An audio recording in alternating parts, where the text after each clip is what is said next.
So some of you remember that several weeks ago I interviewed Frank Furness, and our interview was cut a bit short because we had so much to talk about, but 5 minutes goes so incredibly fast. So Frank, I'd like to welcome you back again today to our adrenaline shot. Thank you so much. Great to be back again. Thank you.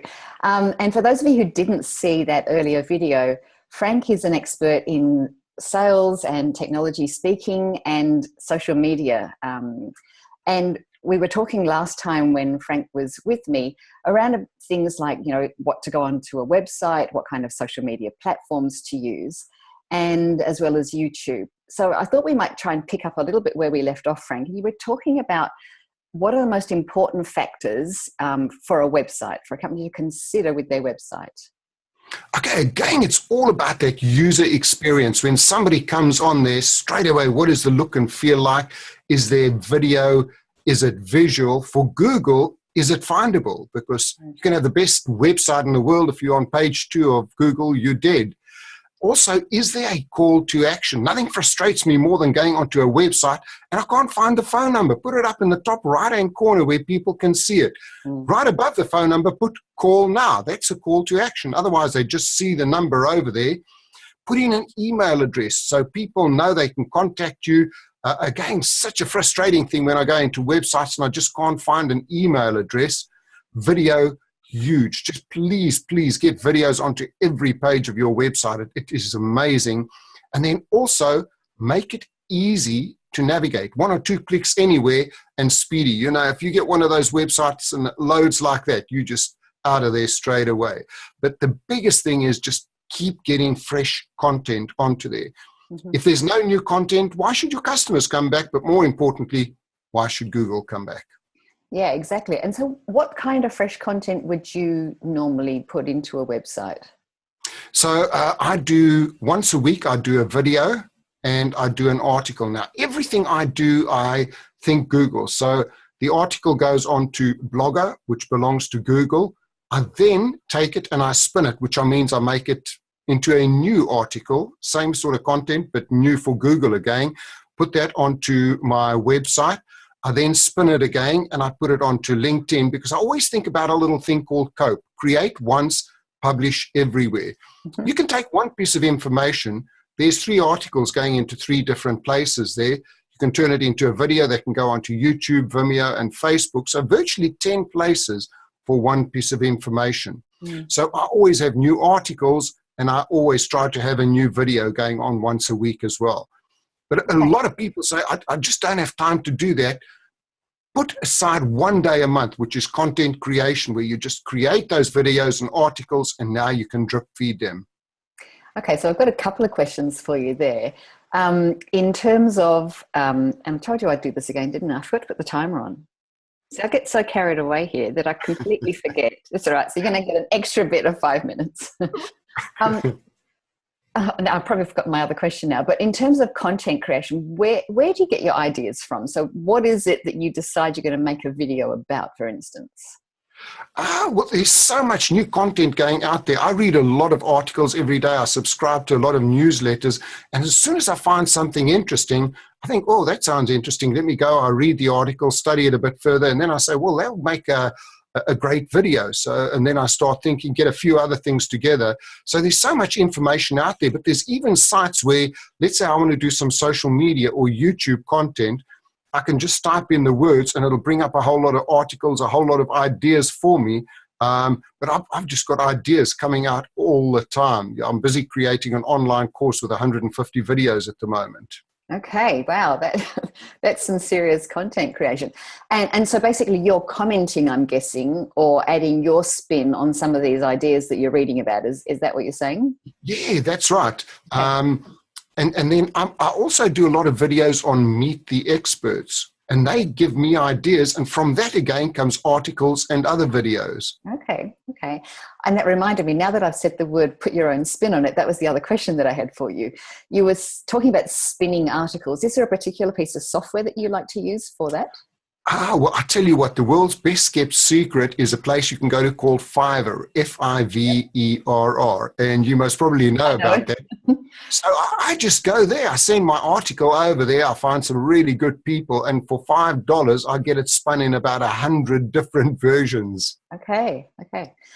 And I know that, I mean, I've seen people do that before. So I think if I summarize what you're trying to say there, it's write an article once, but then get it spun. Is that the right word? Spun. So that means it's rewritten in new ways for Google to find it, because Google only recognizes the original article.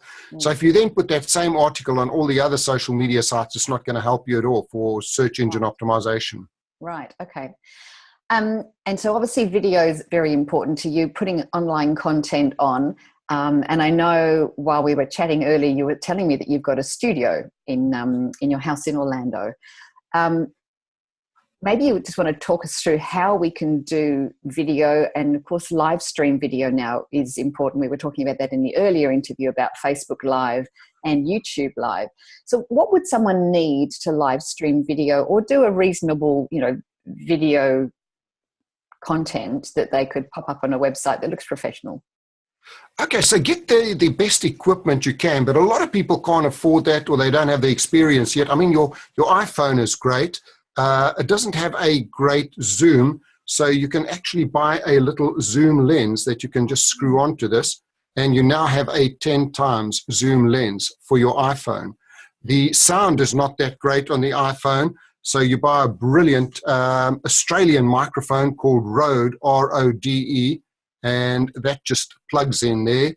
Of course, if you're going outside, you get that whole wind noise. Yes. So you can then buy a dead rat that you can actually put on your. It's actually not a dead rat. It's just a little sort of cover that takes away the wind. And you need a bit of lighting. You always want a bit of professional lighting. For about $50, you can buy a little light like this, and that will just clip on to the top of your iPhone, and there you have some professional equipment. And obviously put all of that on a tripod and off you go. Off you go. Yeah. But I even found online one of those, it was like a little digital remote that I managed to purchase that stops and oh yeah, they're fantastic. And then for others watching, if you just want to get a simple little camera, this is called the Zoom. Now, Zoom is actually a microphone company, and if you take a look at it there, can you see the little microphones over there? So the sound quality on this is great. And if you're going to be doing video, make sure your sound is really, really good. People will sometimes forgive you for the picture quality. They'll never forgive you for the sound quality. Absolutely amazing. And in terms of the setup that you've got in your studio, what's a basic setup going to cover? So my setup cost me $500. That was for the lighting and the full green screen. Then spent about another $500 to $1,000 on professional cameras. And I took my iPad and I got a great little piece of software, a little app. And that now I can put on all of my words and everything that reads it. It's like a prompter for me. Teleprompters cost you $300-400. This will cost you $5 and it works fantastically. I still can't believe how quickly this finishes. And now I can't turn it off. There it goes. Another 5 minutes has gone so fast. I use a similar teleprompter. So I think it's called Smart Prompt because I'm on a Mac system. Oh, right. Yeah. And, as you say, it's fantastic, isn't it? You just have the whole teleprompter things going there. It makes you look so professional, and you can ad-lib a little bit here if you want to, but they're really, really good fun. Yeah, I just have all my suits and shirts lined up, just change a few of those, and I've made 52 videos in one day, so I've got enough to drip feed for a year. That is absolutely massive, yeah. And I believe, Frank, you're coming back to Australia in August, we hope. I'm so excited. I'm coming back again and coming to one of my favourite cities, of course, which is Perth. So I love it. Yeah, well, I love Perth. Obviously, I'm hoping that I'll have you to my tech key group at that time, and I know that you're going to line up some other tech groups around. So we'll be looking to get some new visitors along so they can see you present, because I know when I saw you present last time in my tech group, you're just so much fun.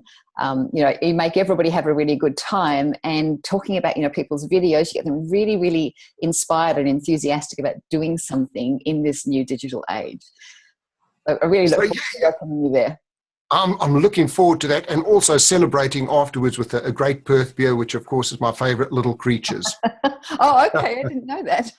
I'll organize some for you, especially if we can get you along to my group. Oh, that sounds fantastic, Dawn. Thank you very much. And thank you once again for coming back and finishing off where we left off last time. I really appreciate your time and look forward to speaking to you and seeing you in August. Wonderful. See you all in August. Thanks so much, Dawn. Thank you.